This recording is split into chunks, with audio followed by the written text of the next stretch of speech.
Olá pessoal do terceiro ano, vamos para mais 2 aulas de filosofia que você pode acompanhar na sua apostila revisão, aula 5 e 6. Aula 5 sobre racionalismo, aula 6 sobre ciências. Para falar de racionalismo, nós precisamos falar de René Descartes, filósofo do século XV, que é um dos pais da filosofia moderna. Descartes duvidava de tudo. O princípio da sua filosofia era o princípio da dúvida.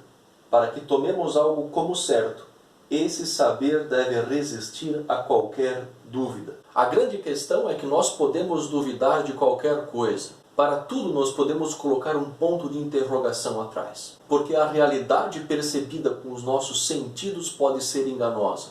Meus olhos já me enganaram muitas vezes. Meus ouvidos também escutei coisa que não estava lá. Meu paladar me engana todos os dias. Então, se os nossos sentidos nos enganam constantemente, temos que duvidar da realidade ao nosso redor. Mas então vem a afirmação mais conhecida de Descartes: penso, logo existo. A única certeza é que podemos duvidar de tudo. Mas eu posso duvidar de mim mesmo? Não. Porque o pensamento existe e não pode ser separado do indivíduo. Portanto, o indivíduo também existe.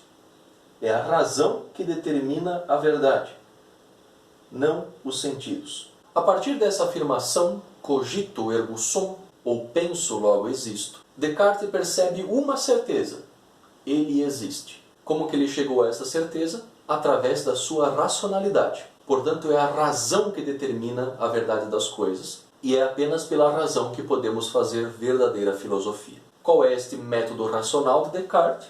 Descartes instaurou a separação entre matéria e pensamento, mundo e consciência, e todo conhecimento é originário da racionalidade humana. Assim, Descartes se aproxima de Platão nessa separação entre os mundos, se distancia de Aristóteles, que estava muito voltado para o mundo sensível.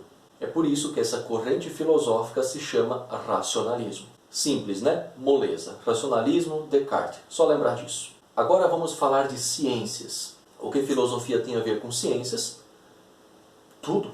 A filosofia é a mãe da ciência. Com o Renascimento, no século XIV, surgiram formas de saber independentes da Igreja.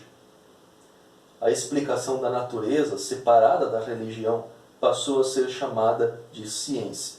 Então o mundo passou a se distanciar da dependência da Igreja para explicar o mundo, daquela visão teocêntrica, e começou a analisar o mundo sem idealismos. E aqui nós vamos falar de 2 personagens muito importantes. O primeiro é Galileu Galilei, o inventor do telescópio e do método científico. O que é o método científico? Observação, experimentação e regularidade matemática. Ou seja, para formular uma teoria científica contundente, uma coisa não pode acontecer apenas uma vez. Tem que ter um padrão. E é assim que surge a ciência moderna. Nosso outro personagem importante para as ciências foi o filósofo Francis Bacon, para os íntimos Chico Toicinho. Ele era utilitarista. A filosofia deve trazer um resultado prático. E ele também era um empirista, o conhecimento com base na experiência prática. Essas linhas filosóficas do empirismo e do utilitarismo unidas fez do Francis Bacon um grande defensor do uso prático do conhecimento humano. E isso se converte no quê? Em tecnologias.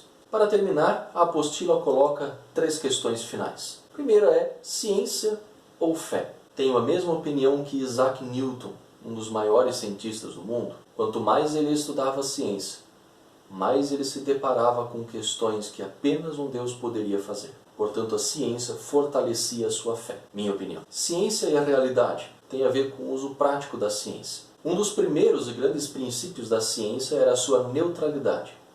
A ciência é neutra, mas na verdade não é tão neutra assim não. Por exemplo, todo o conhecimento que nós temos a partir dos átomos gerou muita coisa boa, mas também gerou a bomba atômica. Conhecimento pelo conhecimento não basta. É necessário saber usar. E as ciências humanas? Ora, o método científico foi usado até mesmo para ele estudar a própria humanidade, a partir da sociologia, da história, da antropologia e assim vai. Então é isso, pessoal. Leiam a apostila de vocês, façam os exercícios nas páginas 23 e 26 e até a próxima aula.